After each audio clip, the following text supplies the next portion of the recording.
The Battle of Britain is about to begin. Upon this battle depends the survival of Christian civilization. The Germans were just the Channel away, and a lot of people didn't realize just how close the war had come and how final the outcome would have been.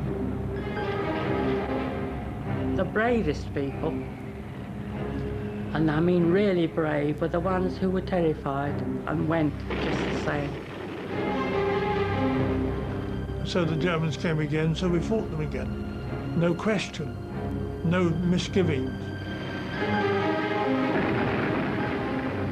Nothing romantic at all about it. It's a job of work. Don't do it well, you're dead. We were determined that they weren't going to win. But we didn't really know what we were up against either.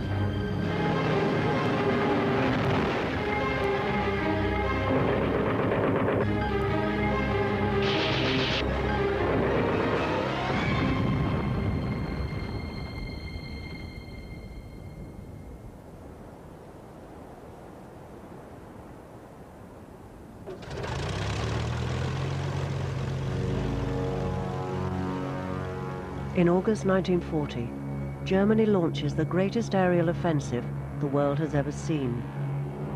Hitler's orders are to destroy the Royal Air Force and force the British people to give in. Outnumbering the RAF 3-1, the Luftwaffe High Command predicts victory within a fortnight. You think, oh my God, it's 400 plus, which means anything between 400 and 1,000. You've no idea how, because they're not countable. So you've no idea what's coming. And you know you've got sort of 3.5 squadrons up against them. I think we all were a little apprehensive. Must have been some people very, very worried, because immediately before we actually entered the Battle of Britain, our CO and one flight commander just walked out. So actually we went into the battle with one flight commander only and a bunch of very young pilots. They just couldn't take it. They just disappeared from the face of the earth. What happened to them, I do not know. Bob Doe left school when he was 14. A gardener's son, the RAF nearly turned him down due to his lack of education. Aged 19, he is assigned to fly Spitfires with Squadron 234, based at RAF Middle Wallop in Hampshire. I was 100% convinced that I would be shot down, because I always had the feeling I was the worst pilot in the squadron. I was more scared of calling myself a coward than anyone else calling me one. And that's really what drove me through. I wasn't fighting the king and country, I was fighting my mum. I just didn't want them over here. I didn't think it was right that they should. Bob Doe had never fired a shot in anger when, on August the 14th, he is ordered into combat.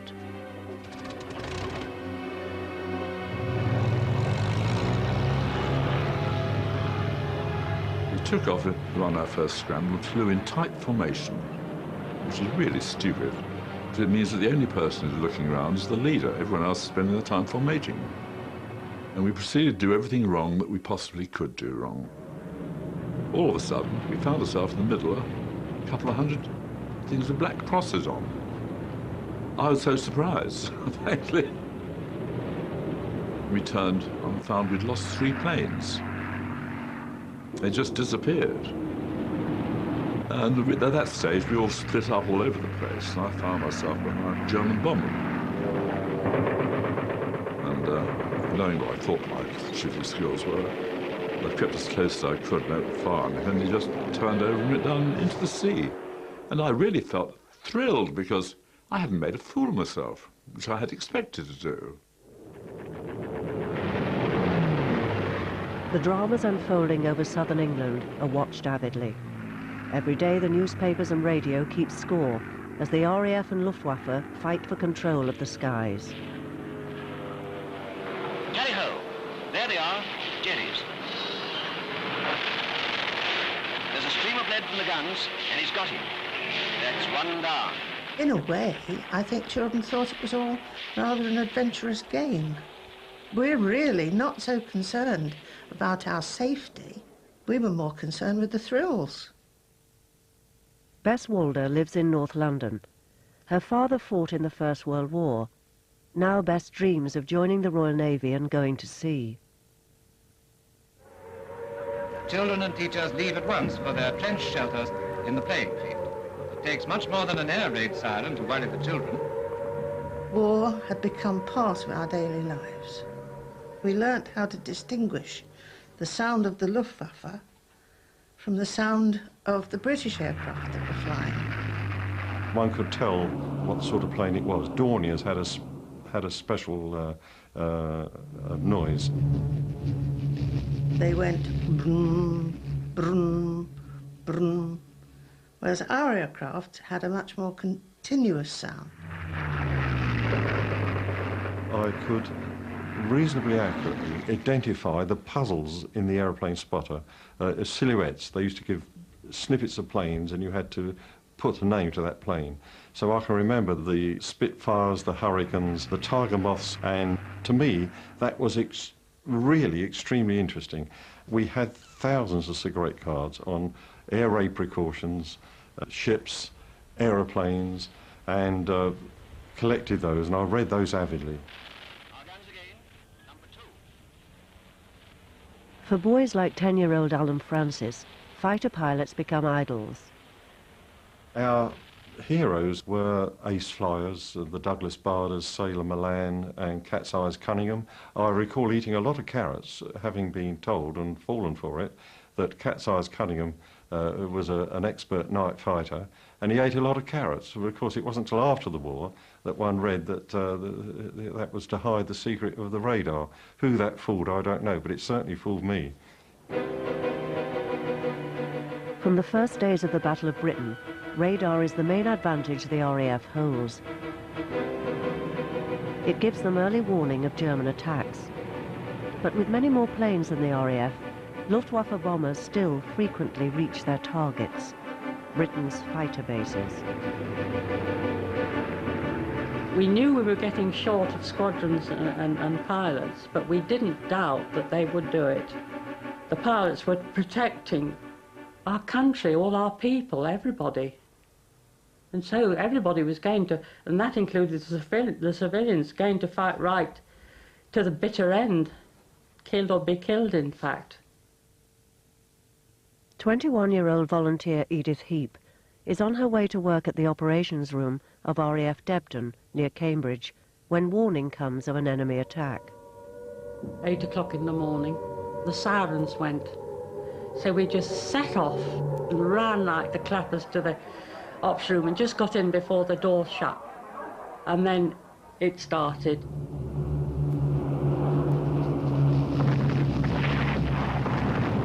Great enormous bangs everywhere. A terrible noise, and we just plotted through that, you know, because that's what we were there for.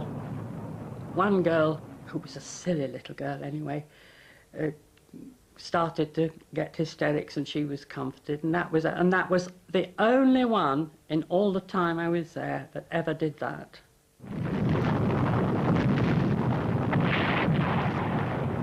And it's a matter of half a minute, 2 minutes, something like that, because they're gone. They're across and gone. And so that's it. You probably don't have time to register the terror, I think. That's the whole answer. Because afterwards you think, oh my God, you know, and I'm still here. You had the fire engines and the ambulances screaming all over the aerodrome as well. It's quite chaotic. People were very stoical about it. Everybody set about putting it right and getting, as long as they could get the aircraft back in and serviced and off again, that was all that mattered, and that was what was done. Thousands of civilians are mobilized to help repair damaged planes and patch up the battered fighter bases. As the RAF struggle to stay in the battle, people in southern England fear their homes will be the next target. The immediate war caused quite a sensation in the school because we all had to take home a letter from the school authorities to say, did we wish to be evacuated? and it was a decision for the parents to take. One option was to go to Canada for the war, and I recall the discussion at home. Were my brother and I to be sent to Canada for the duration of the war, and the decision, thank goodness, was no, we won't. We'll see it out.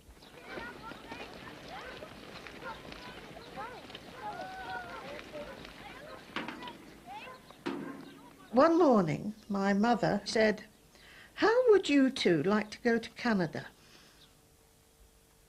Well, she nearly dropped the teapot because we both stood up and threw our hands up in the air and said, "When can we go?"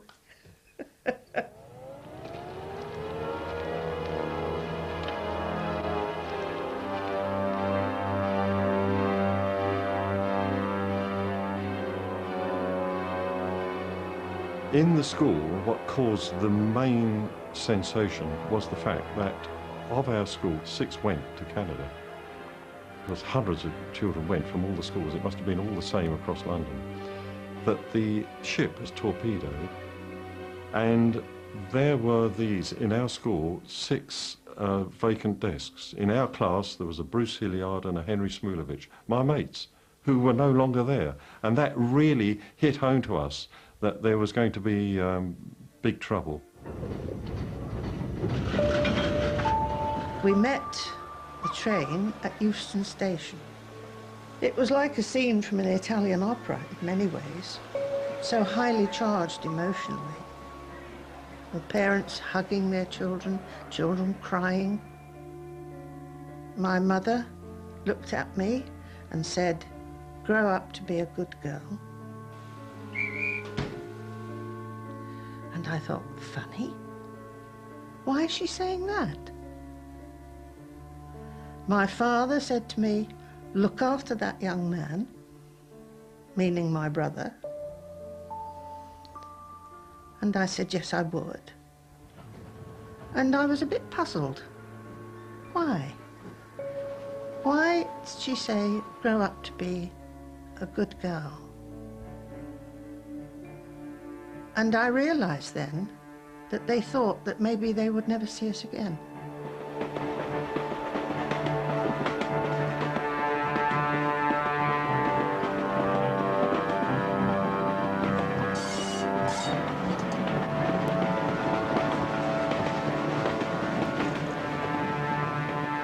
We could hardly wait. And the thoughts of Canada filled us with, oh, great joy.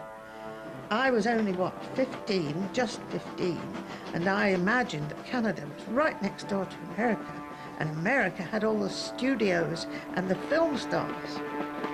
And my brother, of course, imagined that he was going to the land of the Wild West, where there were cowboys and Indians.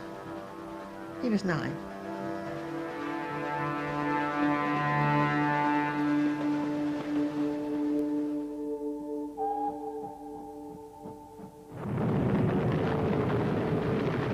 Within 5 days of their first attacks on British fighter bases, the Luftwaffe has destroyed over 140 RAF planes. We'd been knocked about. We'd lost a lot of pilots, and half a dozen new ones were posted in. They'd done on average 6 hours flying in Spitfires. How could they cope? And if you can imagine them sitting there, we had no spare airplane, so you couldn't spare an airplane for them to do any practicing. And they'd see us take off 8 pilots and 7 of them come back. 7 pilots take off, 6 come back. How did they feel? I think they had a worse time than I ever had. When we lost crews, for instance, we had what amounted to a wake, I suppose. We used to go either to the local pub or the mess and drink to them. It was odd, quite peculiar, because it had an atmosphere of its own, that. Nobody said anything, but that's what you were doing. You were actually drinking to them. And the civilians didn't understand that. From among the pilots who survive, heroes emerge. They're picked out for special treatment by the nation's leaders. One of those honoured by the King is a colleague of Edith Heap.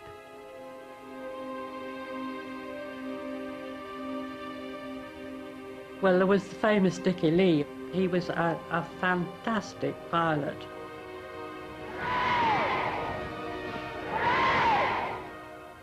We heard that he was going to give an exhibition, and he got into his aircraft and he just made it. I've never seen flying like it in my life before or since. He had it inverted before you would have thought it was possible. And he just did the most fantastic show. They were standing there open-mouthed, much to our great delight, watching it. And when he came back, he actually had a swathe of grass around his aerial. They couldn't believe their eyes, and then he got out, helped out, because he was still lame, and hobbled off, as though it was just quite an ordinary thing to do, you know. He was really a super pilot.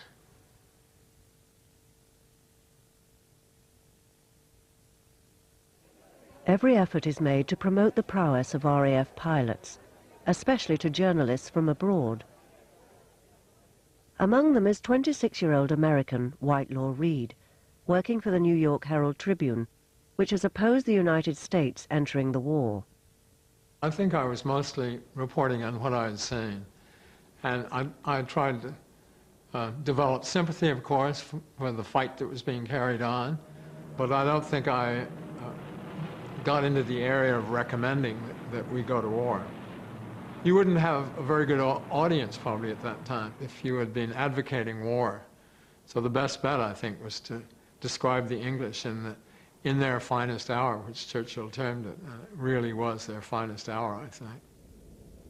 But many powerful Americans believe Britain's defeat is imminent.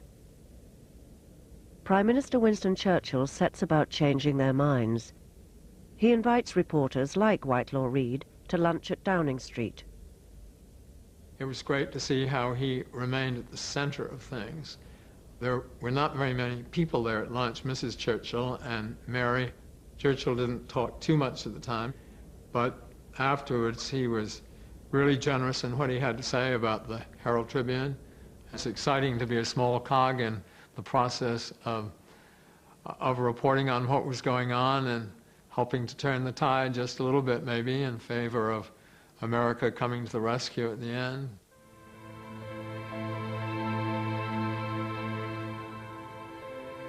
"15-year-old Bess Walder's dreams are about to come true.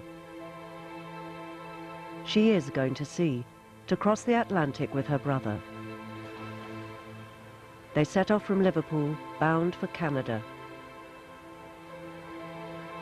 When we were taken to the docks, first thing the next morning, there was this magnificent ship lying in the harbour. And as we walked up the gangplank, the most amazing sight met our eyes.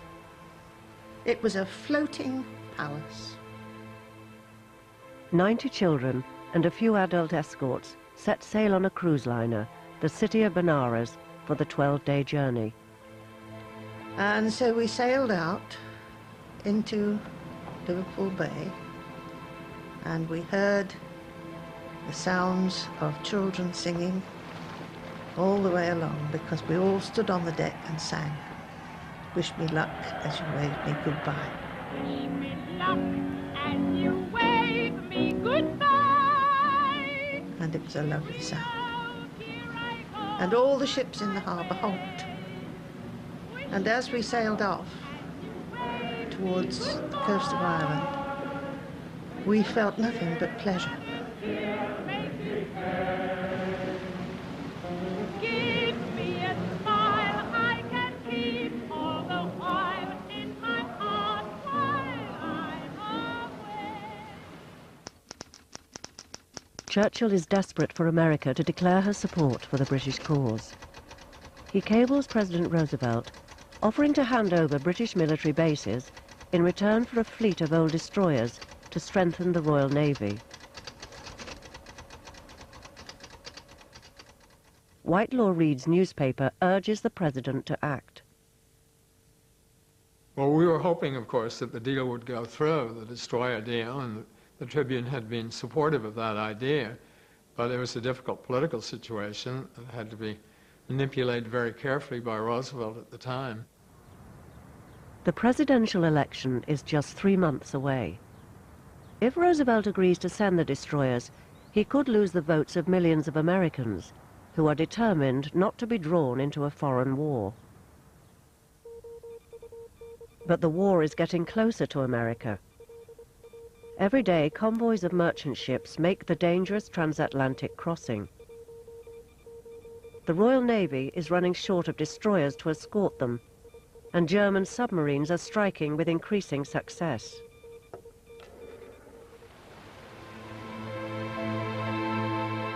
The cabins were on the deck, just above a row of bathrooms which were set aside for the children. And boys were on one side of the ship, girls were on the other. So my father's instructions to look after that young man didn't get very far, because I really had no idea what he was getting up to, which was probably just as well.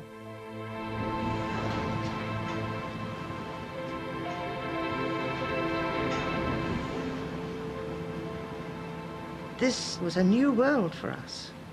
There was a wonderful playroom for the little ones, because there were some children as young as 4 on board. There was a beautiful rocking horse that we could see from the outside. This beautiful rocking horse had 2 baskets, one each side, like huge panniers, that took 3 children, you see, one riding the horse and 2 children sitting in the baskets. Having come from wartime Britain, the sight of the food at all meals was just unbelievable. I was very fond of ham. Here we had York ham in rolls, and what impressed me most was the fact that the ham hung over the edges. Anything we wanted, we got. We were in 7th heaven. We felt as if we'd stepped into the Arabian Nights.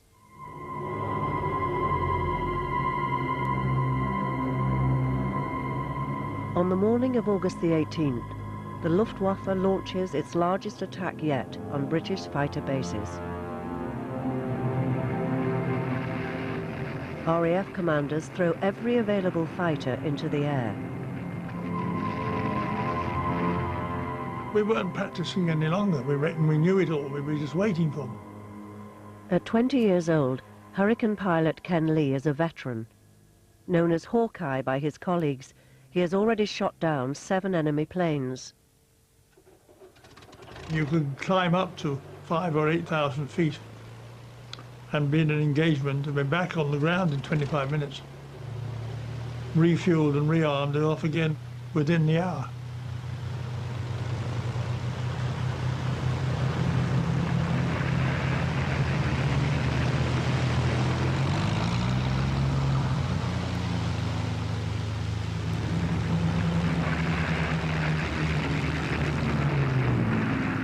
I was keen to get up and get at them, as it were, and increase my score if I could. Tally-ho is that when you've actually seen them and you don't need the ground control to tell you any further. Now you've got them in the eyeball. I was a great believer in going straight in bald-headed, take the shortest route possible to him. This didn't give him time to think what he was going to do. While Spitfires take on the fighters that escort German bomber squadrons, Hurricanes attempt to strike at the bombers themselves. Their best chance is to get enough height to dive out of the sun. We climbed up and up and up and up, 17,000 feet. We were struggling for height all the time, forcing and pushing it on your throttle to try and get the aircraft to catch up and get within range.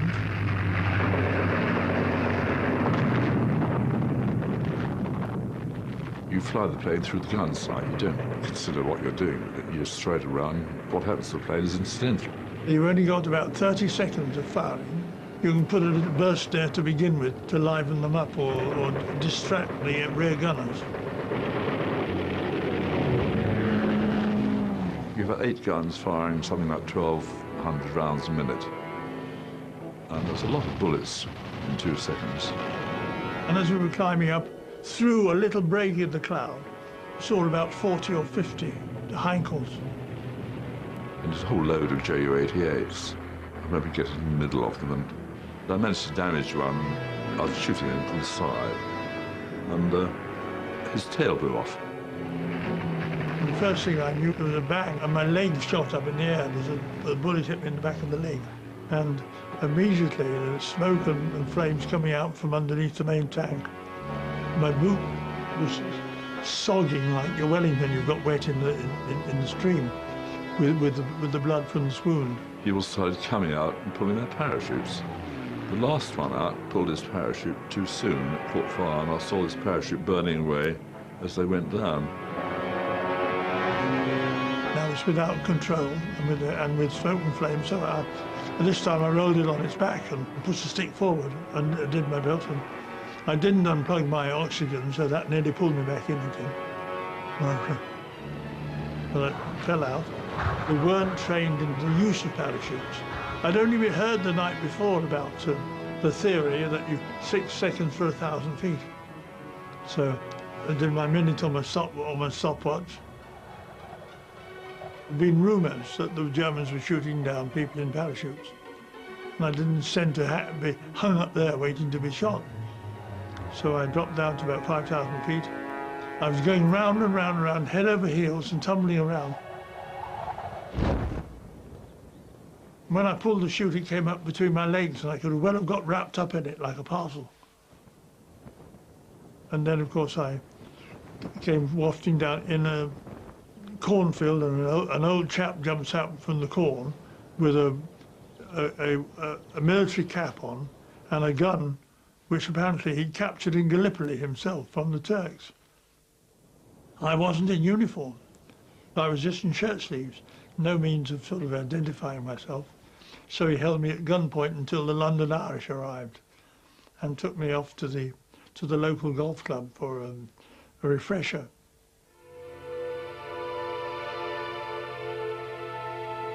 By the end of the day, RAF bases have suffered extensive damage, but none have been closed. The RAF have shot down 69 German planes at the cost of 51 of their own fighters. August the 18th becomes known as the hardest day.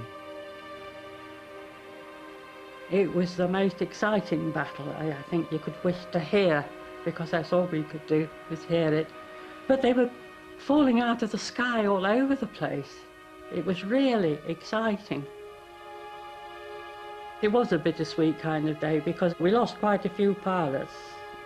Some came back and some didn't.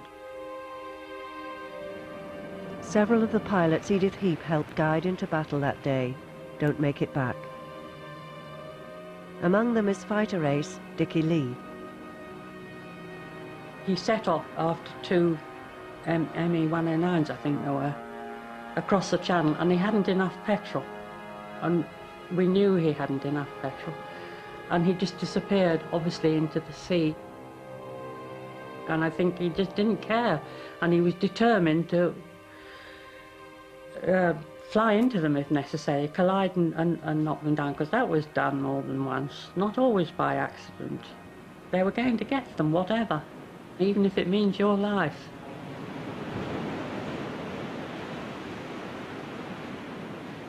Three days after leaving home, the children on board the City of Benares receive warning of a storm ahead. The weather deteriorated very fast. The captain said, "There is a gale, stay below." And in fact, the gale blew up into a gale force 8. Nobody who has not been on board a ship in the North Atlantic in gales probably hasn't much idea of how ferocious it can be. So we were quite happy to stay below.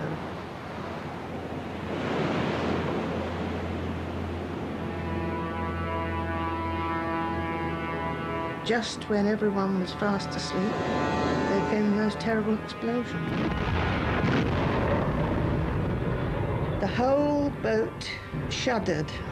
The lights went out.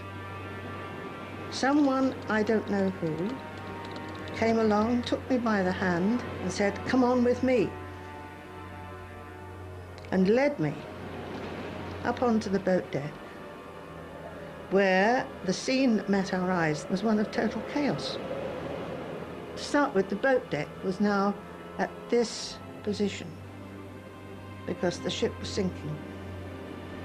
The davits that hung down from the lifeboat harness, they were being let down at the same angle as the ship was sinking. So they were swinging wildly.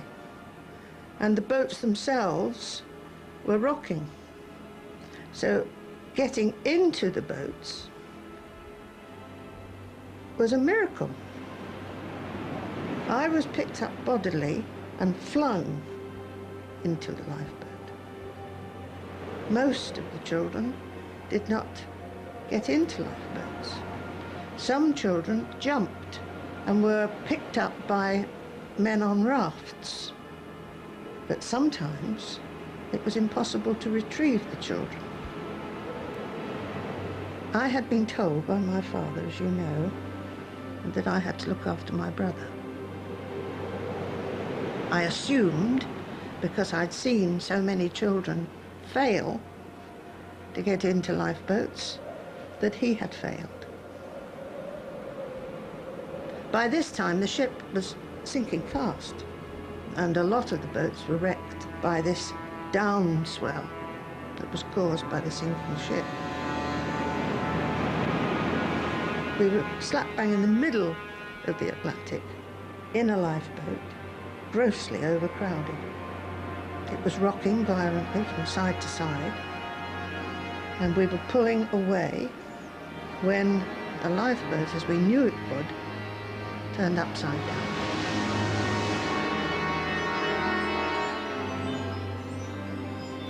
It was like going down a vast, green, shiny, watery tunnel.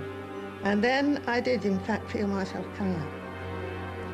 And as I came up, incredibly, I had come up close to the upturned lifeboat.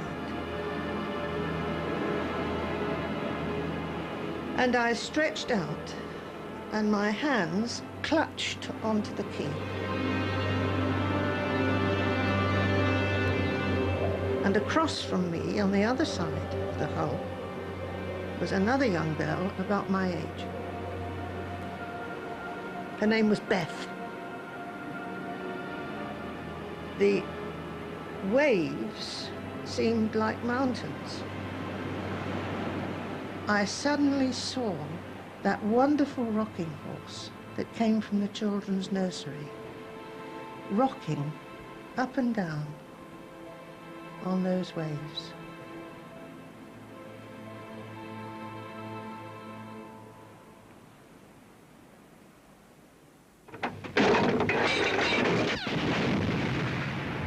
Throughout late August, Luftwaffe bomber squadrons keep coming.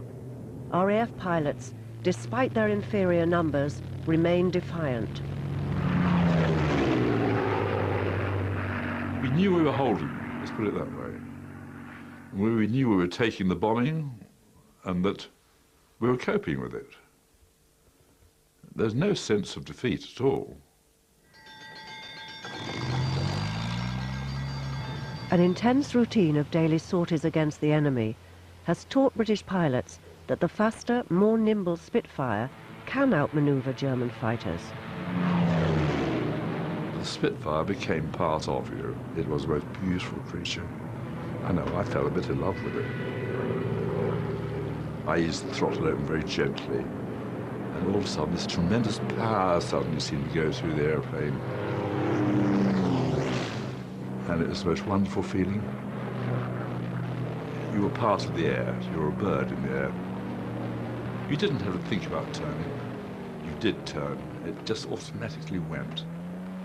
You weren't sitting in an airplane, you were part of the airplane. It was a dream.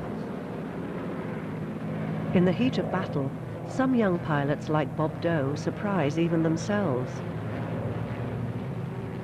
It's just a question of ego, I suppose. You reckoned you were doing all right, thank you very much. And your ground crew started taking a pride in you too. It wasn't until you got about 5 or 6 shot down that you suddenly found the ground crews are painting little swastikas on the side of your aeroplane. And this was rather nice. First time in my life when I began to realise that people were looking at me and grateful for something that I'd done. I was a very big fan of Biggles when I was a child. John's stories of Biggles. I used to read a lot of those. And I remember that when you got 5 kills, you became an ace. And I thought, good God, I'm an ace. I never said anything about it. But I felt very chuffed, and I had a private celebration. I had a pint of beer before I went to bed. Never in the field of human conflict was so much owed by so many to so few. Churchill pays homage to the courage of RAF pilots. His speech is broadcast around the world.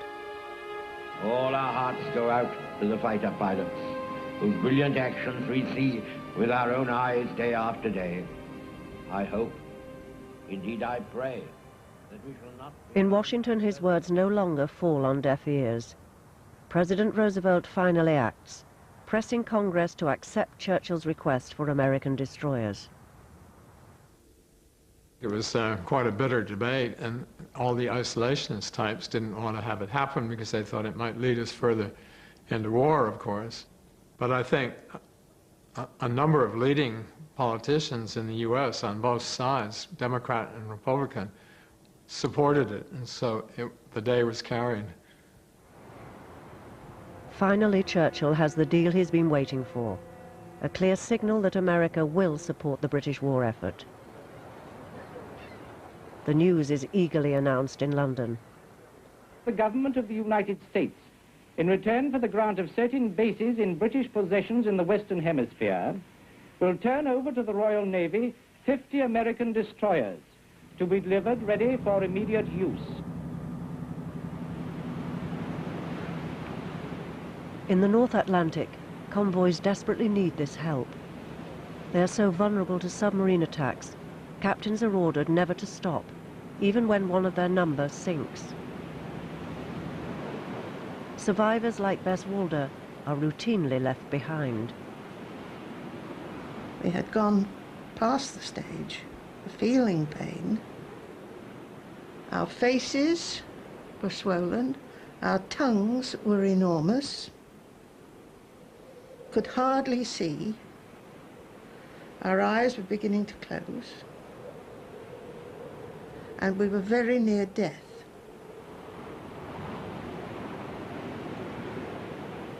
I wished to return to my parents to explain what had happened and how it was that my brother was no longer alive. That's what drove me. And I said through my swollen lips to Beth, "We'll hang on." And she said, "Yes." It's sheer animal instincts to survive. Because there was 2 of us, we were, if you like, inextricably linked. We'd gone that far, we were not in the business of giving in.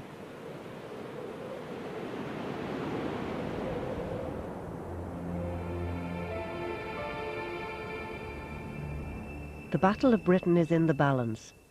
Even the most experienced pilots are now feeling the strain of daily sorties. I mean, damn it, we were on duty on the airfield from half an hour before first flight until half an hour after last flight. And in the middle of summer, that's a long time. So we spent an awful lot of time asleep. Luckily, we had someone to wake us up, a batman, and we'd wander down to the mess, fall down to the mess, where they'd serve you lots of toast, a thing they called butter. I don't know what it was, it was like axle grease, really. Everybody on the camp was tired. It didn't matter if you're a cook or what you were tired. On the long watch, we used to get 20 minutes off in the middle of it, and everybody used to fall asleep on everybody else's shoulder, sitting round a stinking oil stove. It was amazing that they managed to fight the way they did, because they must have been suffering from awful exhaustion. I think it's a combination of short and broken periods of sleep and tension. The two together became very tiring.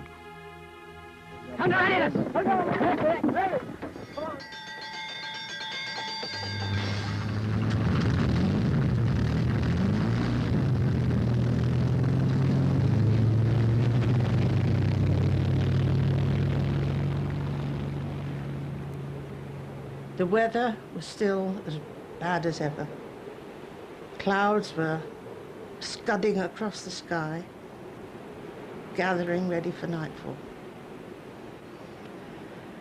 And then suddenly, and quite unaccountably, I saw something moving on the horizon. And this spot grew larger and larger and larger until the shape became that of one of His Majesty's destroyers, steaming towards us, being battered by the waves, going as fast as any ship could possibly go. Detached from another convoy, HMS Hurricane has been given exceptional orders: search for the children from the city of Benares.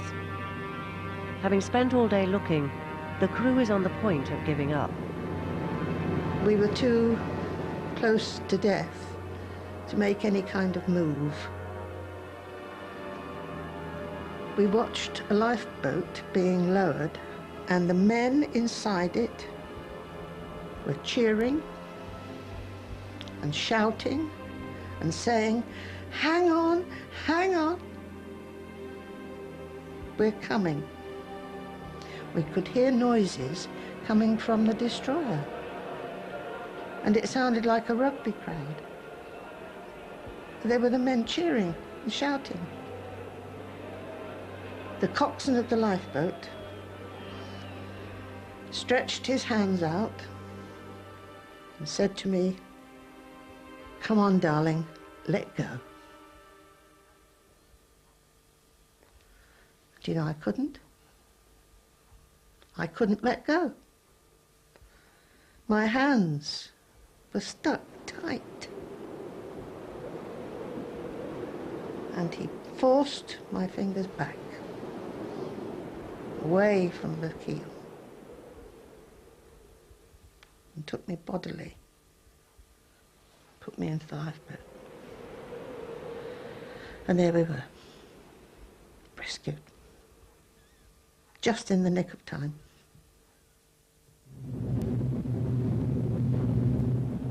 The Luftwaffe continues to bombard British bases, in the belief that the RAF is down to its last few hundred planes.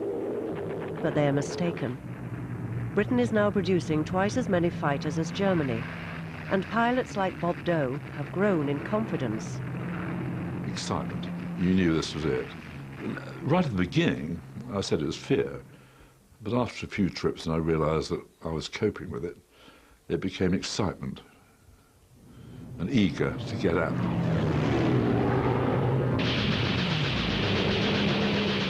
And it made people grow up quickly as well, and all right, 19, 20, they're very young, but they soon became men. You could visibly see that happen. Because when you're going up and dicing with death every 5 minutes, you're going to lose that youth, aren't you? Well, in 2 months, I went from being an immature and rather scared young boy to being a fully grown and very competent fighter pilot.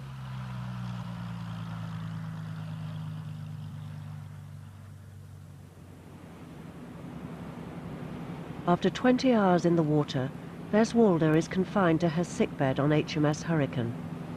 She is unaware that just 7 children out of 90 have survived the sinking of the city of Benares. When we got on board the destroyer, we were looked after like princesses. Nothing was too good for us. We were housed in the officers' cabins while they had to sleep in the mess. The surgeon lieutenant said to me, "Come on, Bess, get better quickly." And I said, "It's a bit difficult, because I'm just thinking now of what to say to my parents." And he said, "Don't worry." He said, "They'll be so pleased to have you." He said, "Some mummies and daddies won't have anyone."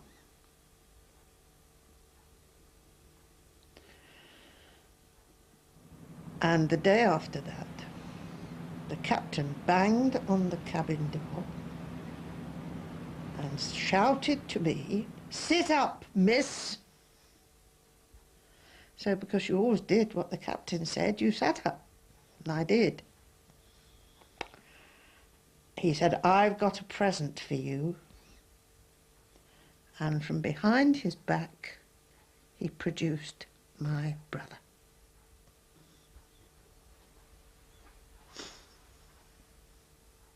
My brother had been rescued some time before me.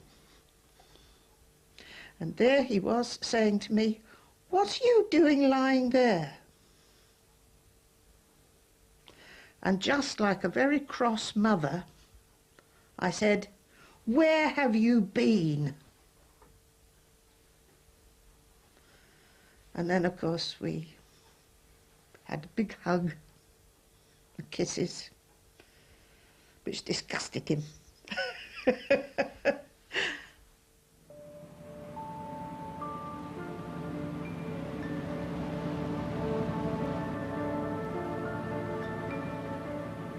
Bess Walder and her brother return to a country that is threatened as never before. Deprived of immediate victory by RAF fighter squadrons, Hitler has changed tactics. British air bases are no longer the only target. Now the Luftwaffe are ordered to bomb the British people in their cities and in their homes.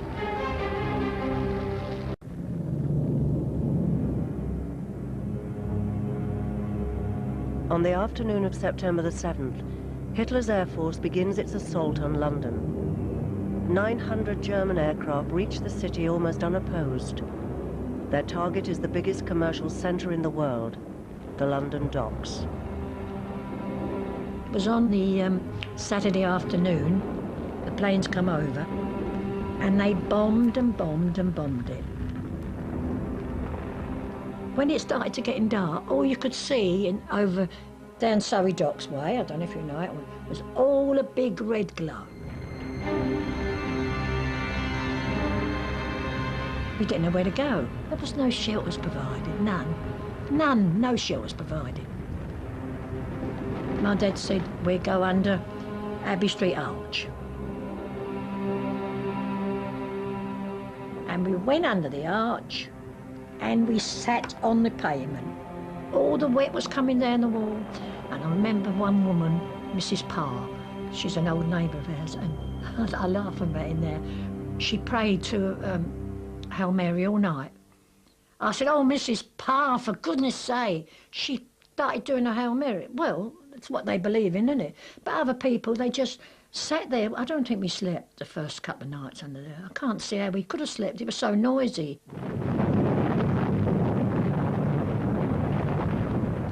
Hitler is convinced that once the British people see their capital city in flames, they will lose the will to resist. No one knows if he is right. Never before has the population of a major city faced round-the-clock bombing. London's emergency services are overwhelmed. Firemen are called in from all over the country. Ted Wilson, a 16-year-old volunteer from Coventry, must ask for permission to travel south. I went and asked Mother, and she says, "Oh, go on. And while I was getting into my uniform, my mother, she made a great big pile of I'll never forget, great big pile of sandwiches for us to eat on the way. And there was only lard, pure lard sandwiches with a little sprinkle of salt on, and away I went. And I said to somebody, where are we going to? And they did say, we're going down to Silvertown on the docks in London.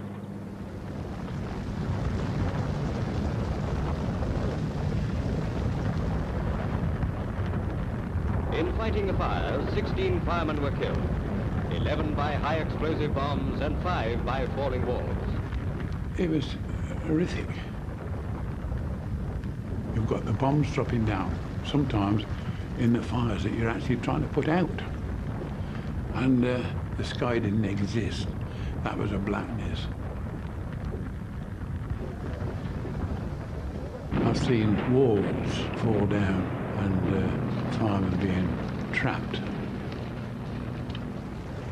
I saw the policeman die, and you could hear the shrapnel, not from the bombs, but from the shells bursting up above and sprinkling down just like rain.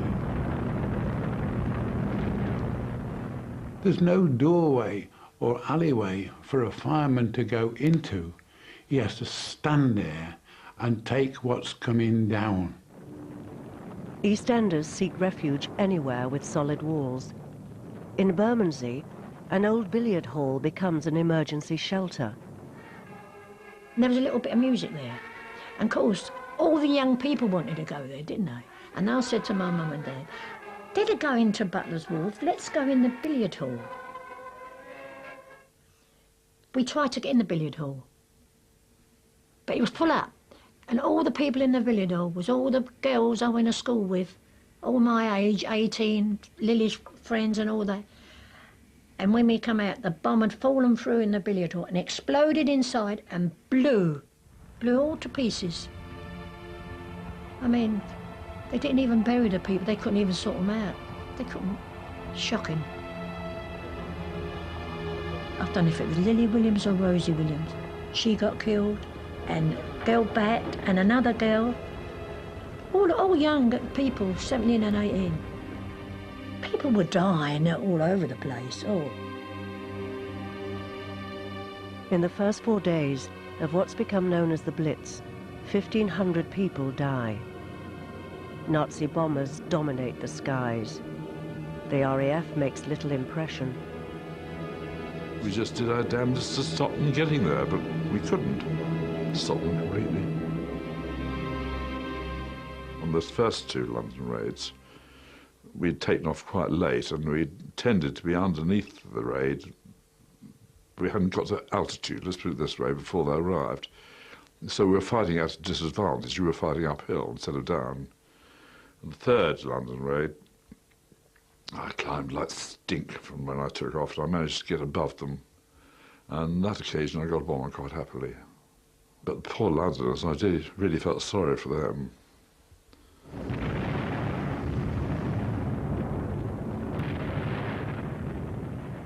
Bombs are also falling on the centre of government.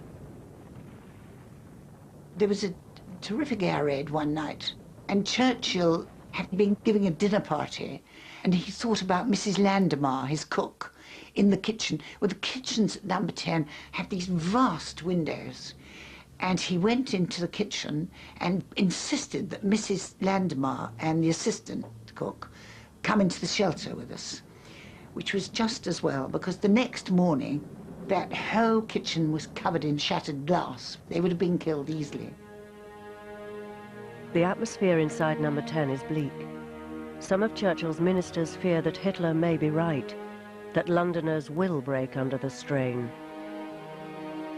We went about our business sort of rather numbed inside, not recognizing the danger, trying not to recognize it. We certainly felt in our hearts that we were going to be reduced to rubble. We felt this is it.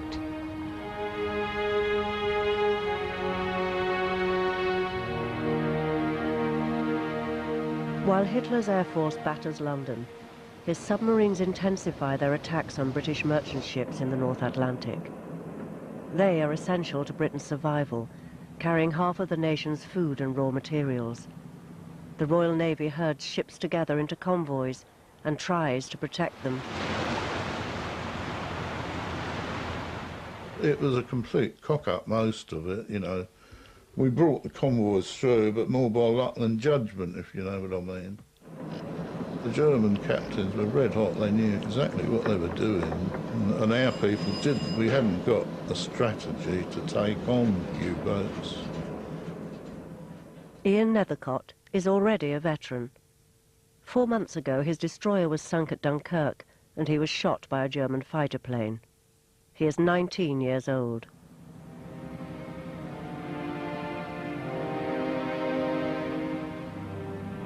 At that time, we could only have about 4 or 5 escorts to a convoy of 40 ships. Sometimes in the night, there'd be an almighty bang in the middle of the convoy. You'd see lights and flares and things going off, but you ploughed on. The convoys always kept going.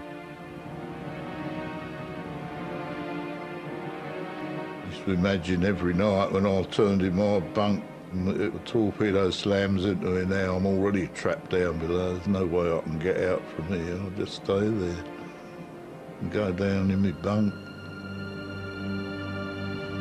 And in the morning you'd make a count, you know, and there might be 1 missing or 2 missing, you know. And you couldn't pick up people often, and the seas were so rough. And if they weren't in boats or anything, if they were just in the water, you just had to leave them.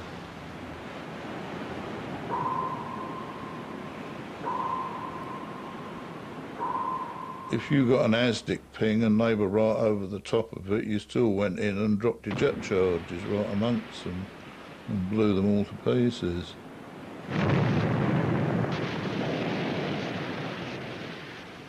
And there was 1 or 2 occasions where these poor buggers, you know, thought that they were going to be picked up and they were all waving, and the ship just ploughed on straight through them and fired their charges. And, you know, you killed all your own blokes. You've got to sacrifice some for the good of the lot, you know. And they knew it, you know, if you swept past them. I remember there was 2 or 3 of these blokes and we were speeding up to get in with the convoy, and we had to leave them in the middle of the Atlantic. They got life belts on, but they were going to die. And this bloke realised it, and he was shouting out, "Taxi, taxi, taxi," just taking the mickey, like, you know, he knew he was going to die, he knew we couldn't stop. And all you could hear in the distance was him shouting out, "Taxi, taxi," and it faded away.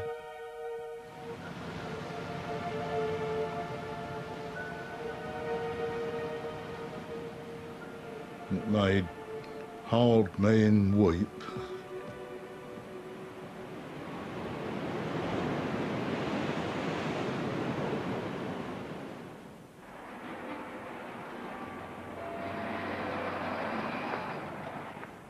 Thousands of EastEnders are now bombed out of their homes. Many trek into the countryside and sleep in fields. In Silvertown, close to the Royal London Docks, the local council gathers people together in South Hallsville School. All those under the viaduct, they were to go to South Hallsville School, where there would be buses to take them to a safe area. Right, so we all makes our way round to this place. Well, we gets there, we're all on the corridors and everything, we're all sitting there waiting to be shifted. We have corned beef sandwiches.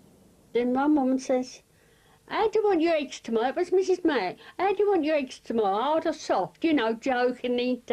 "Have you got enough sweet coupons? We can share them." The promised buses fail to arrive. Instead, the corridors and classrooms quickly fill up as hundreds more EastEnders are packed into the school. That's the lack of experience what they had. You see, you took people down there thinking they was going to be safe. You left them there.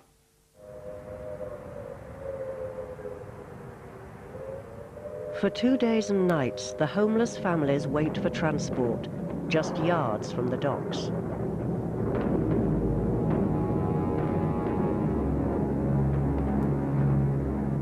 They put people, there's a factory there, there's a Lamps of Paragon, and there's the glassworks there. I mean, aerial photo, I mean, they could look down, they could see there must have been some sort of factory or effort, or wherever it was, you know.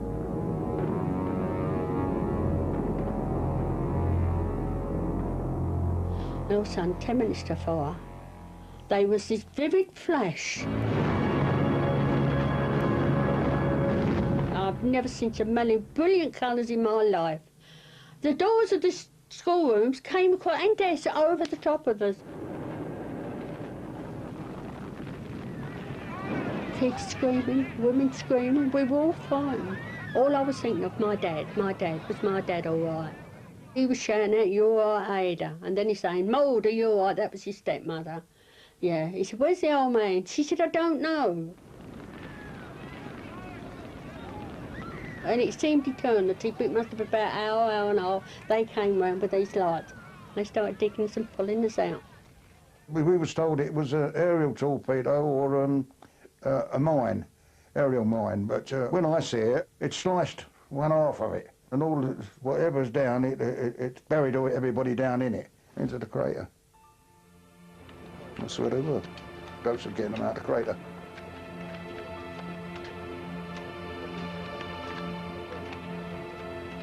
Then this woman saying to the air raid warden, "Oh, it's Jimmy. That's him with the brown jersey. He's got his scout medals on it."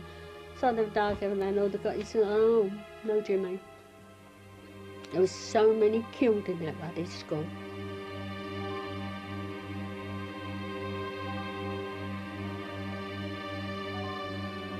On the rescue side of it, those what weren't in complete part, what bits and pieces they could get hold of, which was understandable. They was we used to have rubble baskets, and they was using them baskets for whatever they could, you know, whatever they could find, pick up.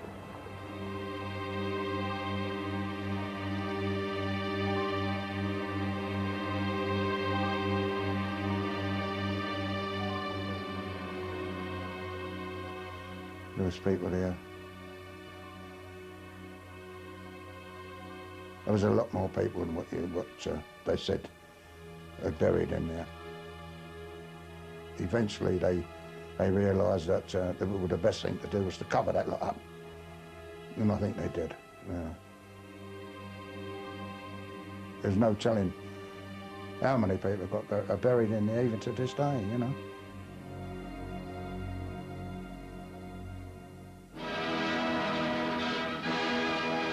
Mr. Winston Churchill goes down the London River to inspect the situation in Dockland. Much of the damage has been repaired, all facilities are available, London and its docks are still carrying on. The Prime Minister's upbeat performance hides intense official concern about morale in the East End. The Premier with his wife makes a big tour of inspection and encourages everyone by his inspiring presence. Not everyone is inspired by Churchill's visits or by his oratory. Well, that old Churchill say, finest hour.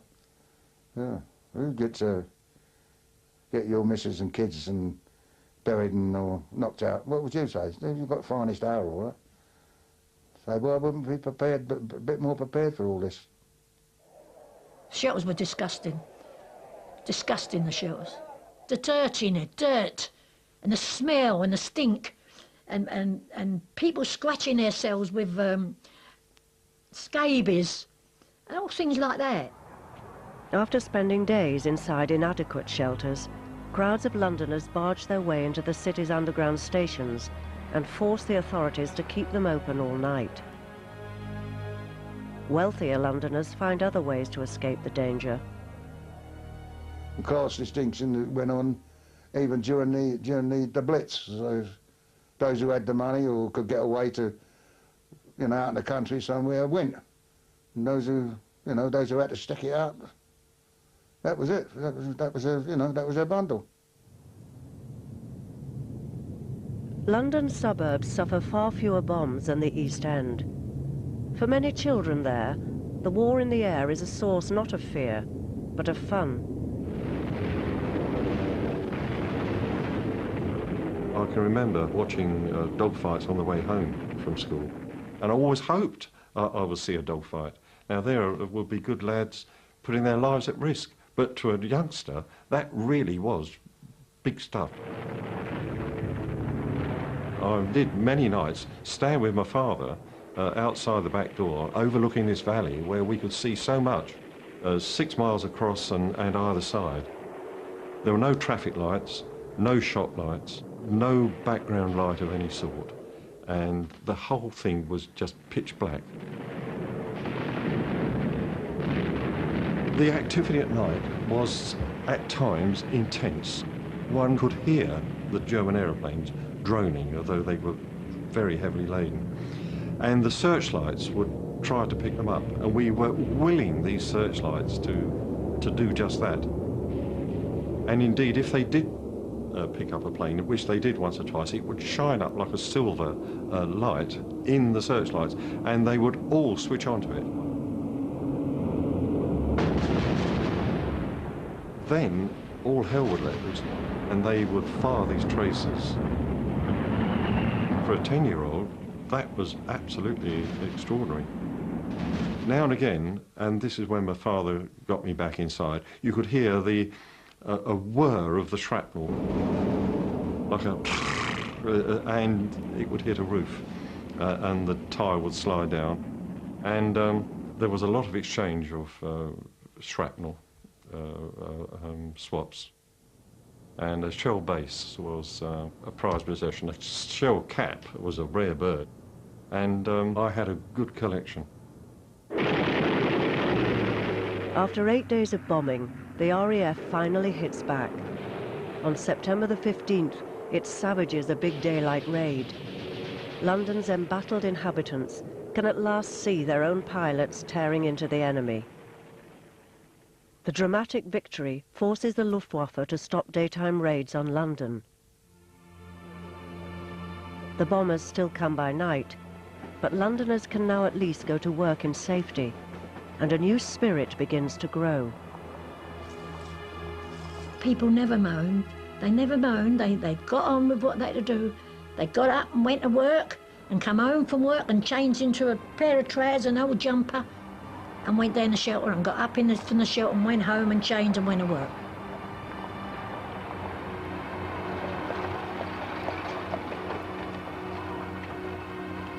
There was this kind of air of, I'm not going to give in to Hitler. I remember going across Westminster Bridge once, and there was a terrific air raid on, and there was this thing coming down, obviously, quite near, because you would hear the whistling of this bomb, and loads of people threw themselves on the ground, which is an incredible, a sensible thing to do, but some of us didn't, and the attitude was, I'm not going to throw myself on the pavement for Adolf Hitler. That was an attitude, you know, there was this defiance, really.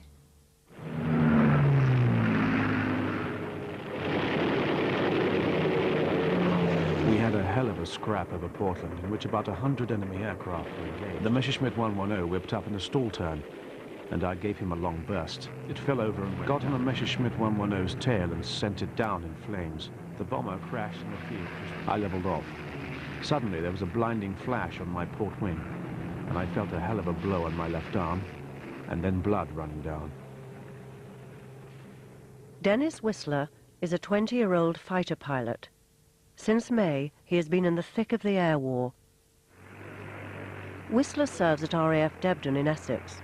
When off duty, he mixes with the young women who work on the base. The first time I met Dennis, I was driving a tractor, and he threw some sand in my engine and stopped it, and I made him start it, and that's the first time I remember seeing him. I said, you stopped it, you start it. So he did. He never really smiled properly because he had 2 teeth that he was ashamed of them. You know, he should have had them taken out. But he had his own way of smiling. They were such a handsome lot. It never occurred to me till much later, and somebody once said, but they were all so handsome. And I thought, yes, so they were. I noticed it, you know, because they were all like that.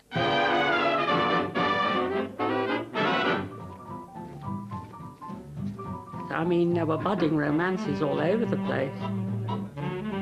But we were always supervised, both the girls and the boys. You know, and it was all very proper. I mean, sometimes they held your hand and that was it, you know. Very exciting.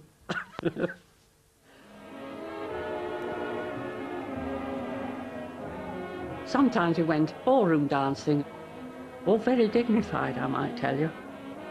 It was a chance to get together and talk and, I suppose, flirt, if you like. There were lots of flirtations, weren't there? But we had to be back by 10:15. Sometimes we got an extension to 10:30, which was absolutely fantastic. I suppose, in a way, you were afraid to go beyond the bounds, but some did. In fact, one I do know about that did, and she used to pinch everybody's boyfriends, and we could never understand how she did it until later I found out. A few years later. Sunday the 29th of September. Did nothing during the day, but there was the usual band in the mess, and when they packed up, I completed the party at the sergeant's mess. Met Edith Heap, and fell in love with her at sight. I rather cut Margaret Cameron, and I'm not so popular with her as I was. Apparently, he decided that he quite liked me. And he said, are you coming to the squadron dance? Because they were going to be moved to Martlesham, and they were having a sort of special dance. So I said, yes, we've been asked, don't have to worry about it.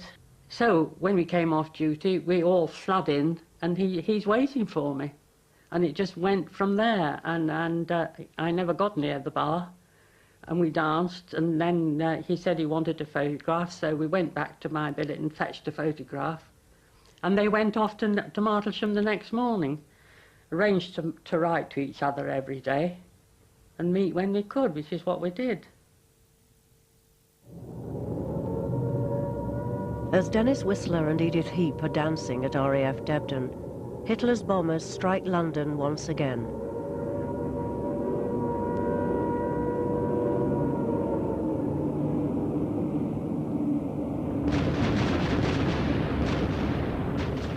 I went to sleep on the settee underneath this ironing board, and my mother had got some sugar and rhubarb and was going to make some jam the next morning. And this was, for some reason or other, I knew was near me, this particular canister. At about 2 in the morning, I could hear shouting and people calling and bells and the fire brigade and others. And I suddenly realised I'm looking into the garden and there are no French windows, they've gone. And I could see through into next door. I still couldn't comprehend what had happened because there was a lot of dark. And I thought, I know where there's some sugar. I'll just have a... I didn't hear the bang, but obviously was awakened by it. And I reached down into this preserving pan to pick up some sugar and picked up a piece of brick and put that in my mouth and spat that out.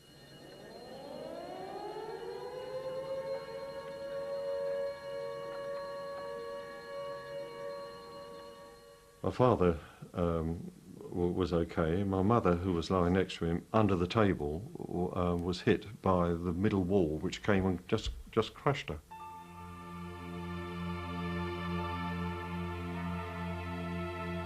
I was carried out by a police inspector. I remember saying to the inspector that I knew what all this stuff in the road was called. It was called debris. I felt very proud of the fact that I could use that word and know what it was. Oh yes, he said, that's debris. And we were taken to this house opposite.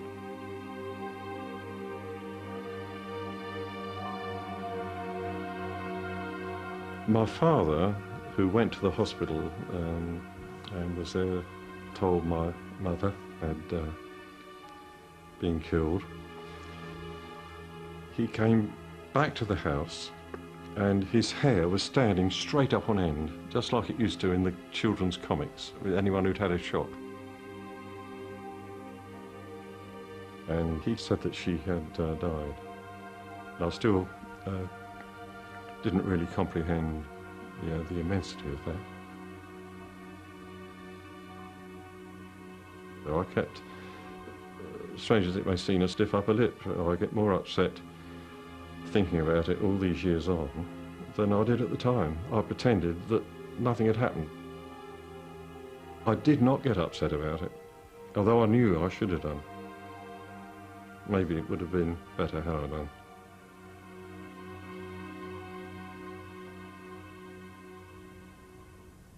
Wednesday the 30th of October. Pitters took over for me today and I went to meet Edith as soon as possible.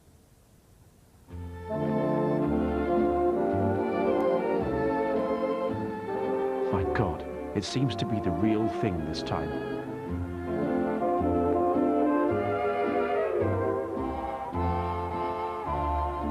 When we were together, it was quite out of this world, quite literally. He was a delight. He was funny. He was terribly romantic. We used to laugh a lot and act the go generally. It was something you don't see often. And perhaps war intensified it a bit. And every moment you're together is precious, you see.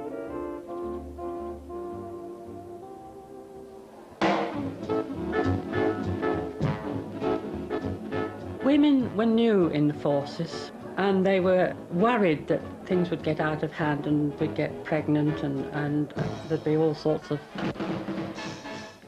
mayhem. And they might have even thought it was bad for the boys, because they did say that they didn't like their pilots to get engaged in things because it destroyed their spontaneousness. They started to worry too much. And I think they were probably right, because they started being careful. And you can't be careful when you're a fighter pilot.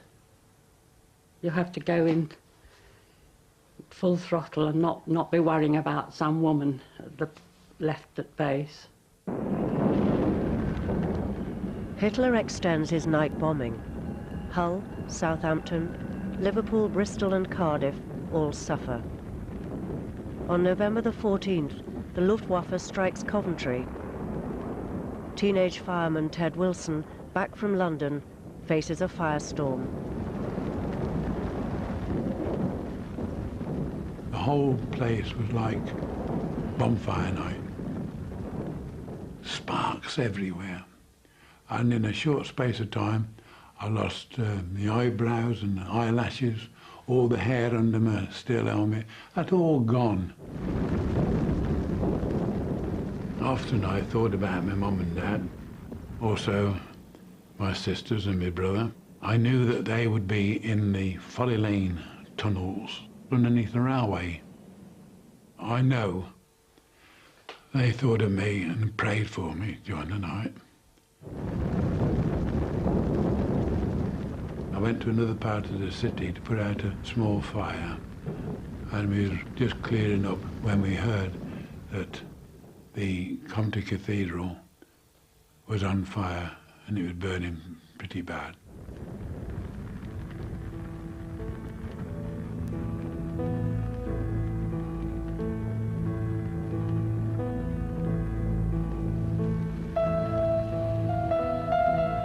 And I felt really, really terrible at that time, because I'd already been on the cathedral twice and put cinders off. And now I knew that the incendiaries had gone in through the roof, the lead, and into the rafters, which were like matchsticks, and there wouldn't be much to save. It was at that moment that I did shed a tear, because the cathedral was my city. He was a symbol of our city. As a child, you was never called a Coventry kid until you'd been up the cathedral spire and had a look round.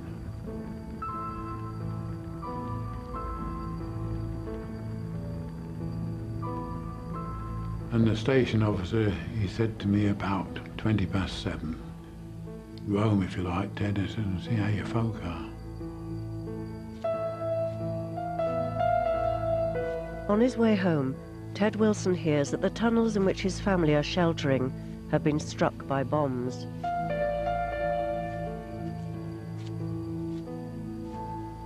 As I was walking down there towards the tunnels, there was two gentlemen at the other end of the tunnel. One of them, he walked towards me and he put his arms around me and said, "Well done, son." In return, I just turned around and said to him, "Many happy returns of the day, Dad." It was his birthday. And that I'll never forget. Never forget that moment.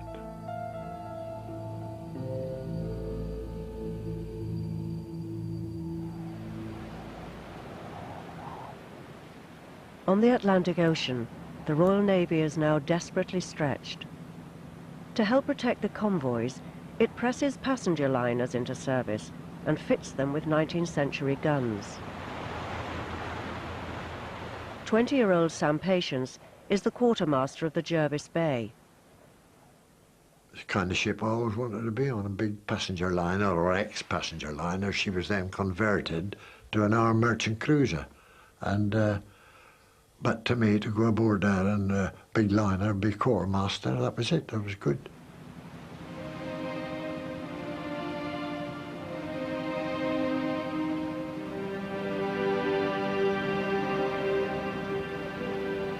We were the protector of the convoy, and our job was to get the convoy safely over to England. We never anticipated we'd run up against a pocket battleship. And when she appeared on the horizon, we didn't even know what it was. And there were all kinds of speculation, blokes looking through the eyesights of the guns. Way on the horizon, you just see the silhouette of it. And all of a sudden, crash. A full salvo come over, and that was it. We knew then it was a German battleship. Third salvo hit us from about, what, 25,000 yards, must have been 25,000 yards. And our extreme range was only 10,000. Then the order was given for the convoy to scatter. They went to the right, starboard, and we went to the left. We placed ourselves in between the German warship and the convoy. In other words, to protect the convoy, to take all the fire, if whatever came over, and let the convoy get away. The shells were coming over. You could hear the shells, the whine of them, but you didn't know where they were going to land. First of all, the bridge got hit, or the radio control room. The ship was on fire, and blokes standing beside you were getting killed, burnt alive, and all this and that, and heads blown off. Absolute slaughter. It seems a suicidal mission at the time. I've heard this said to me before, but if we'd have run away, we'd have been cowards. Our object there was to protect that convoy, and that's what we did.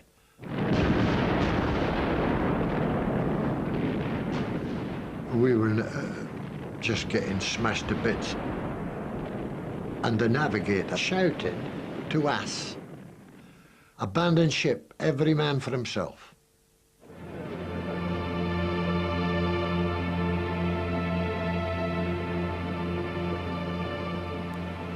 I couldn't swim. I thought, well, I've got to make a decision here. I either go down with the ship or get over the side.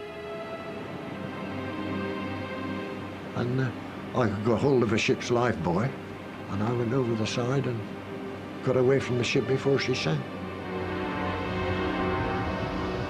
While I was sliding over the side, I nearly severed all my hand off. All these fingers were hanging off. Didn't notice it at that time. Got in the water and were just paddling about for about an hour and a half. I thought I was strong enough to survive till the morning with the lifebuoy. But I would never have survived all night. It was so cold, it was bitter bloody cold. And all of a sudden, this lifeboat came up, and it was the only boat that got away. I never even knew there was a boat got away. And I said, you know, take us aboard, and there was a bit of a hesitancy about me going aboard. Chuck that bloody lifeboat, lifebelt away. I said, no fear, I'm hanging on to it. But they dragged me aboard, and lifebelt and all, and we were drifting about for about an hour, and then all of a sudden, out of the smoke screen come the Swedish ship, the Sturholm. Magnificent. Survivors of the armed merchant cruiser Jarvis Bay were brought to a Canadian port by this Swedish steamer, herself one of the convoy attacked by a Nazi warship. These are some of the men who came away from that magnificent sea fight against impossible odds. In the suicidal fight to save the convoy, the sacrifice was not in vain, for 34 ships did escape.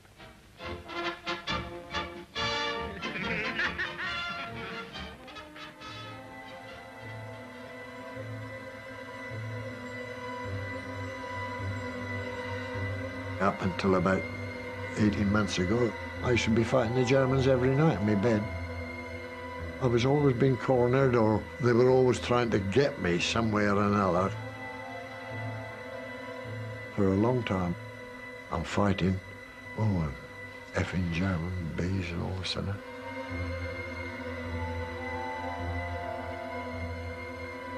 And Rose used to wake me up. Come on, wake up, wake up, wake up. She used to know. She got used to it, you know.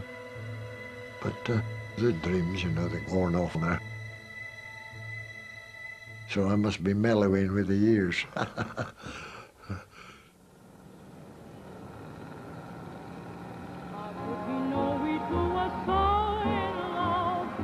He said, when I next have some leave, could we spend it together, you see? And I said, yes, if you like. So anyway, we went to Cambridge. And we had dinner and chatted like mad, you know, like you do. And then he said, I've got something I want to say to you. So, and we went up to my bedroom. Now, you never went into a bedroom with a man. It was definitely not allowed. I mean, society didn't allow it. And he sat on the bed, and I sort of leant against the dressing table, and he said, will you marry me? So I said, of course. So he went and got a bottle of champagne. And the man who ran the Red Lion brought it up and never said anything. I was quite surprised. But anyway, so we drank the champagne. And Dennis thought so much of me that he wasn't going to compromise me in any way.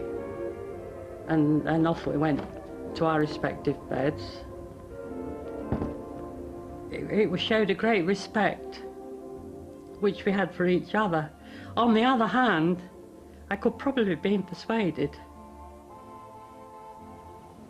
Because if you know that somebody might not come back, are you going to miss the opportunity?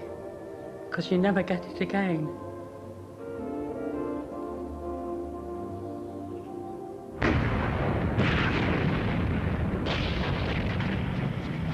Just 6 months earlier, as Hitler's armies stormed through Europe, the world believed that Britain faced certain defeat. But the impossible has happened. The British people have rallied behind a maverick leader whose policy of total defiance appeared almost suicidal. I have nothing to offer but blood, toil, tears, and sweat. For 200 extraordinary days, the world has seen that Hitler can be resisted and that fear can be overcome. We shall fight on the beaches. We shall fight on the landing grounds. We shall never surrender. He was dictating. And there was a terrific racket going on, bombing outside. And he suddenly said, Miss Holmes, sometimes he called me Miss Sherlock. It was a sort of tease, you know, Sherlock Holmes, you see. He said, are you frightened? Are you sure you're not frightened? And as I've said before, how could one possibly be frightened in the presence of that man? One never was.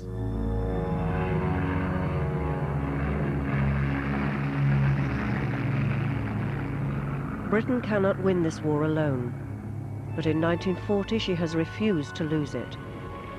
As the year closes and the country goes on fighting, still alone, those who have already struggled so hard to frustrate the Nazis must continue to risk their lives. It was amazing that they managed to fight the way they did, because they must have been suffering from awful exhaustion. Sometimes an aircraft landed and the pilot just fell asleep over his controls. Didn't even taxi back, just stopped, and that was it.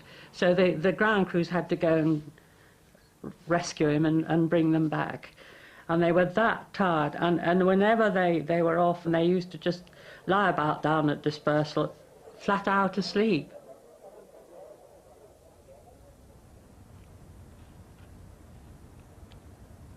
We went over to North Weald this morning and did 3 patrols, 2 of which were at 28,000 feet. I did 5.5 hours, and I'm so tired tonight. I'm going to bed early, but I shall be just as tired tomorrow morning.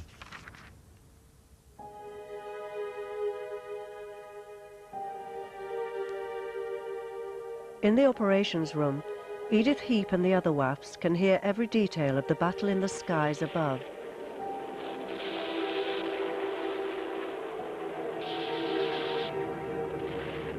There was a tally-ho, and then a lot of noise, really, because they're all going in. And I didn't really hear anything, actually, until somebody said, there's a plane going down, and there's no parachute. That was all I heard. I thought, oh my God, it's Dennis, and I knew it.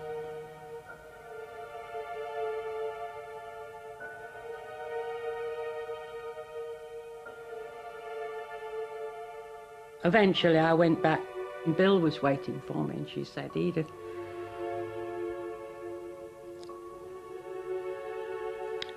sorry.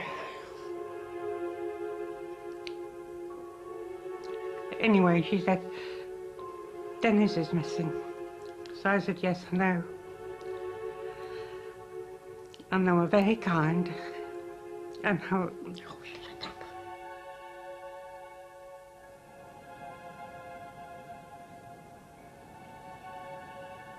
Nobody says much, but anyway, I was released from duty that night, and they gave me a fortnight's compassionate leave.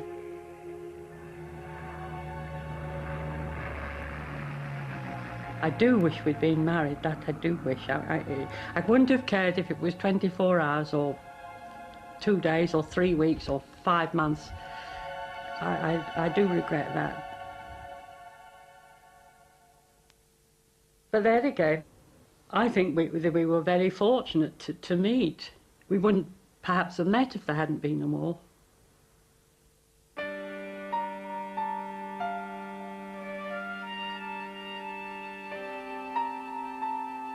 You're only a very small cog in a huge machine, really. But every little cog has to work, doesn't it? However little.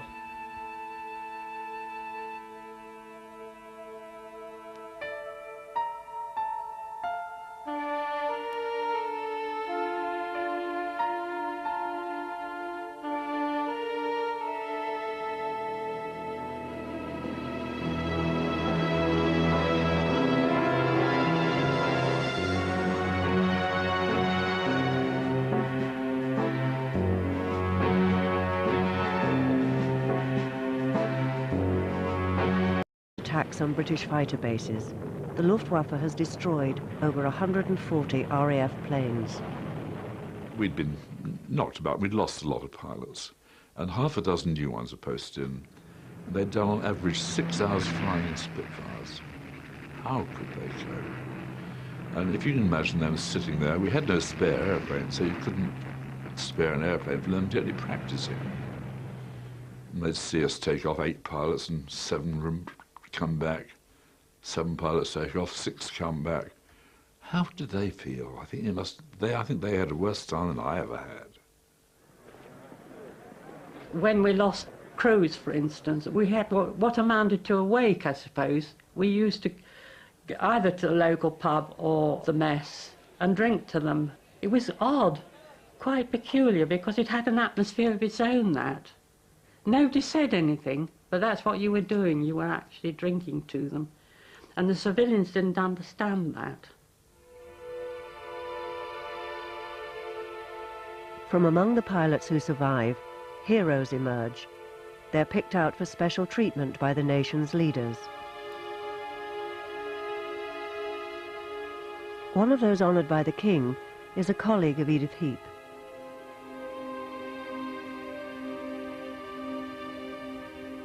Well, there was the famous Dickie Lee. He was a fantastic pilot.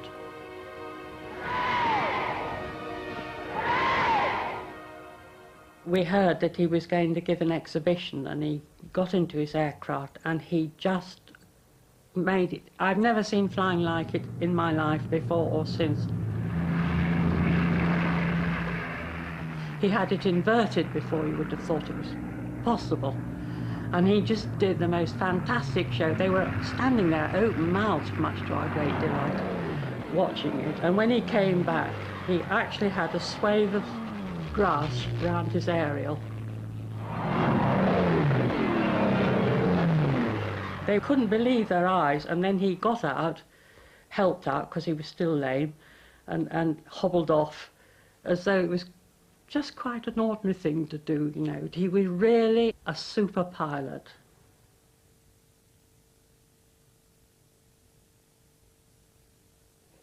Every effort is made to promote the prowess of RAF pilots, especially to journalists from abroad.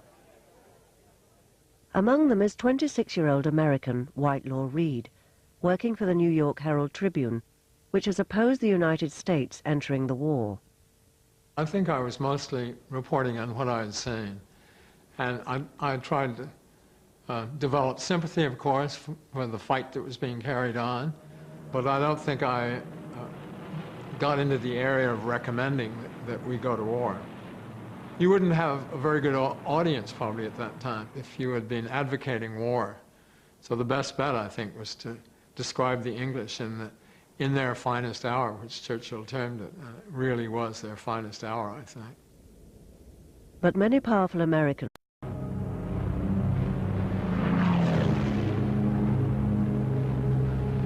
The Battle of Britain is about to begin.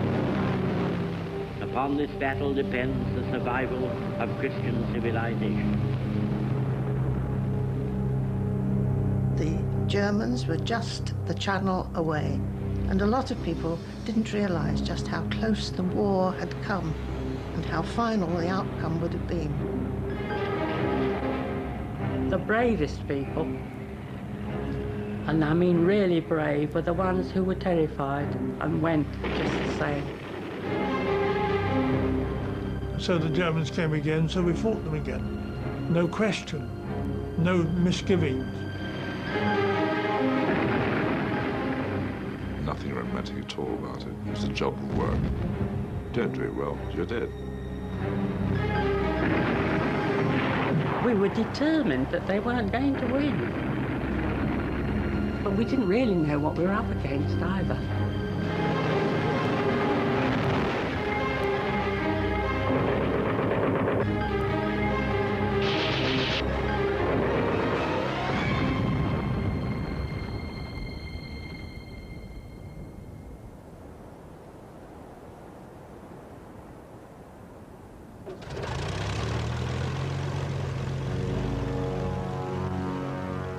In August 1940, Germany launches the greatest aerial offensive the world has ever seen.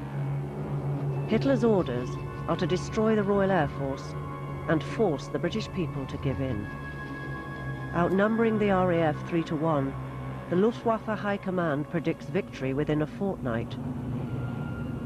You think, oh my God, if it's 400 plus, which means anything between 400 and 1,000.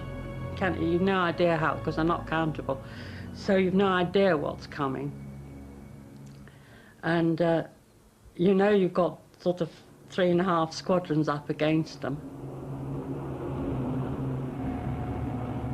I think we all were a little apprehensive. Must have been some people very, very worried, because immediately before we actually entered the Battle of Britain, our CO and one flight commander just walked out. So actually we went into the battle with one flight commander only, and a bunch of very young pilots. They just couldn't take it. They just disappeared from the face of the earth. What happened to them, I do not know. Bob Doe left school when he was 14. A gardener's son, the RAF nearly turned him down due to his lack of education.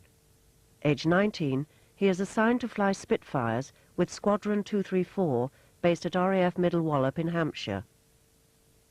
I was 100% convinced that I would be shot down, because I always had the feeling I was the worst pilot in the squadron. I was more scared of calling myself a coward than anyone else calling me one. And that's really what drove me through. I wasn't fighting the king and country, I was fighting my mum.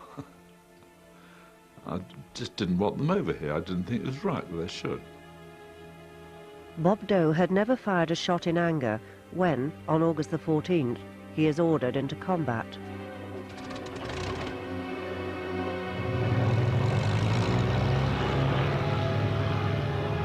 We took off on our first scramble and flew in tight formation, which is really stupid, because it means that the only person who's looking around is the leader. Everyone else is spending their time formating. And we proceeded to do everything wrong that we possibly could do wrong. All of a sudden, we found ourselves in the middle of a couple of hundred things with black crosses on. I was so surprised, frankly. We turned and found we'd lost 3 planes. They just disappeared. And at that stage, we all split up all over the place, and I found myself behind a German bomber.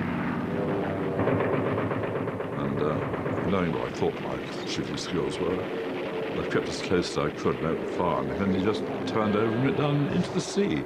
And I really felt thrilled, because I hadn't made a fool of myself, which I had expected to do. The dramas unfolding over southern England are watched avidly. Every day the newspapers and radio keep score as the RAF and Luftwaffe fight for control of the skies. Tally-ho! There they are, Jerry's. There's a stream of lead from the guns, and he's got him. That's one down. In a way, I think children thought it was all rather an adventurous game. We're really not so concerned about our safety. We were more concerned with the thrills. Bess Walder lives in North London. Her father fought in the First World War. Now Bess dreams of joining the Royal Navy and going to sea. Children and teachers leave at once for their trench shelters in the playing field. It takes much more than an air raid siren to worry the children. War had become part of our daily lives. We learnt how to distinguish the sound of the Luftwaffe from the sound of the British aircraft that were flying. One could tell what sort of plane it was. Dorniers had a special noise. They went brum, brum, brum, whereas our aircraft had a much more continuous sound. I could reasonably accurately identify the puzzles in the aeroplane spotter as silhouettes. They used to give snippets of planes and you had to put a name to that plane. So I can remember the Spitfires, the Hurricanes, the Tiger Moths, and to me that was really extremely interesting. We had thousands of cigarette cards on air raid precautions, ships, aeroplanes, and collected those, and I read those avidly. For boys like 10-year-old Alan Francis, fighter pilots become idols. Our heroes were ace flyers, the Douglas Barders, Sailor Milan and Cat's Eyes Cunningham. I recall eating a lot of carrots, having been told and fallen for it, that Cat's Eyes Cunningham was an expert night fighter, and he ate a lot of carrots. But of course, it wasn't until after the war that one read that that was to hide the secret of the radar. Who that fooled, I don't know, but it certainly fooled me. From the first days of the Battle of Britain, radar is the main advantage the RAF holds. It gives them early warning of German attacks. But with many more planes than the RAF, Luftwaffe bombers still frequently reach their targets, Britain's fighter bases. We knew we were getting short of squadrons and pilots, but we didn't doubt that they would do it. The pilots were protecting our country, all our people, everybody. And so everybody was going to, and that included the civilians, going to fight right to the bitter end, killed or be killed, in fact. 21-year-old volunteer Edith Heap is on her way to work at the operations room of RAF Debden, near Cambridge, when warning comes of an enemy attack. 8 o'clock in the morning, the sirens went. So we just set off and ran like the clappers to the ops room and just got in before the door shut. And then it started.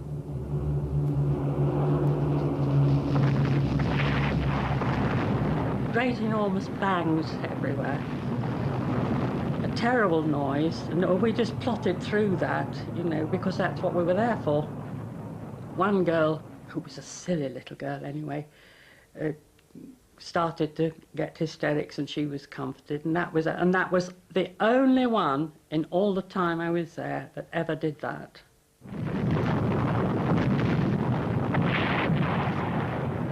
And it's a matter of half a minute, 2 minutes, something like that, because they're gone, they're across and gone, and so that's it. You probably don't have time to register the terror. I think that's the whole answer. Because afterwards you think, oh my God, you know, and I'm still here. You had the fire engines and the ambulances screaming all over the aerodrome as well. It's quite chaotic.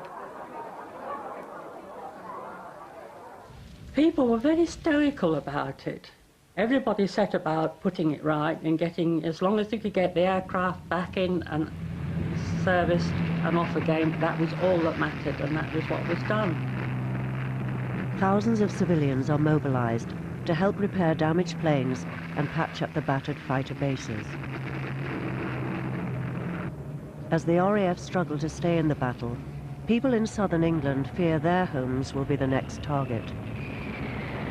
The immediate war caused quite a sensation in the school, because we all had to take home a letter from the school authorities to say, did we wish to be evacuated? And it was a decision for the parents to take. One option was to go to Canada for the war, and I recall the discussion at home. Were my brother and I to be sent to Canada for the duration of the war? And the decision, thank goodness, was no, we won't. We'll see it out.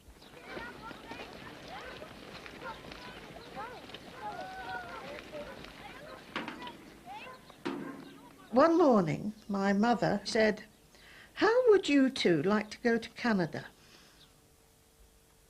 Well, she nearly dropped the teapot, because we both stood up and threw our hands up in the air and said, "When can we go?"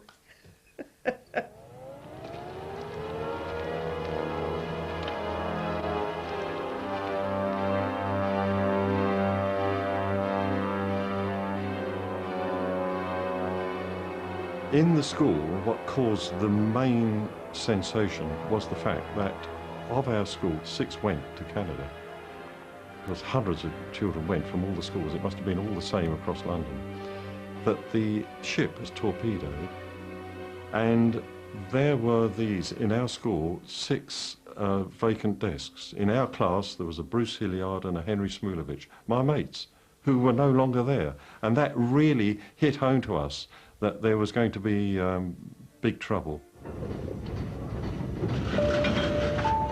We met the train at Euston Station.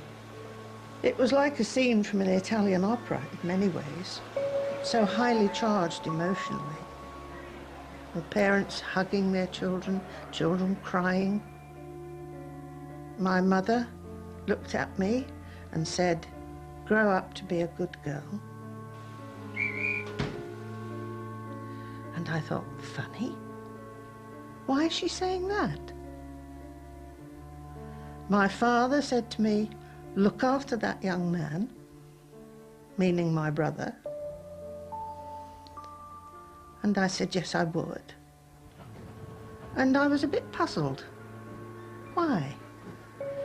Why did she say, grow up to be a good girl? And I realized then that they thought that maybe they would never see us again.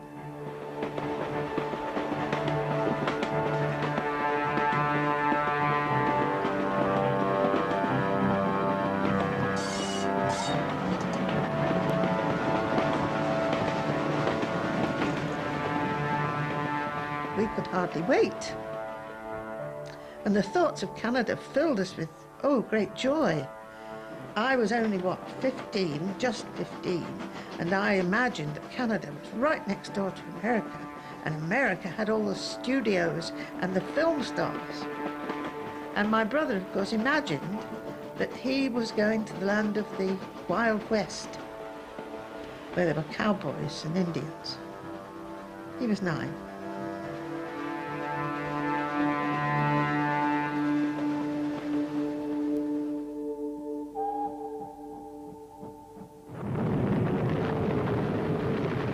Within 5 days of their first